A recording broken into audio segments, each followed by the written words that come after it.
Normal cookie dough రెసిపీనే scoopable cookie డోగా use చేస్తున్నారా అయితే ఆపేసేయండి. సో దాంతో చేసినా కూడా ఇంత మంచి టెక్స్చర్ అయితే రాదు డెఫినెట్ గా. అండ్ దట్టు అది అండర్ బేక్ అయి ఉంటుంది. సో తినడానికి అసలు మంచిది కాదు. సో ఇదైతే రైట్ టెక్నిక్స్ తో చేసిన స్కూపబుల్ కుకీ డో అండి. దట్టు ఎగ్ ఫ్రీ అనమాట. చూస్తున్నారు కదా టెక్స్చర్ ఎంత బాగుందో, ఎఫర్ట్ లెస్ గా తీసుకోగలిగేటట్టు ఉంది. అండ్ ఇప్పుడు ఇది ట్రెండ్ అవుతుంది scoopable cookie dough with ice cream అనమాట. సో మీరు దీన్ని బాక్స్ లో ఫామ్ చేసుకోవచ్చు.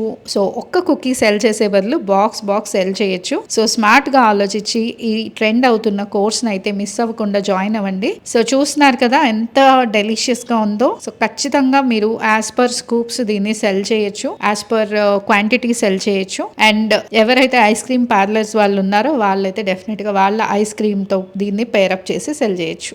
ఈ క్లాస్ అయితే త్వరలో జరుగుతుందండి. మిస్ అవ్వకుండా ఎన్రోల్ చేసుకోండి.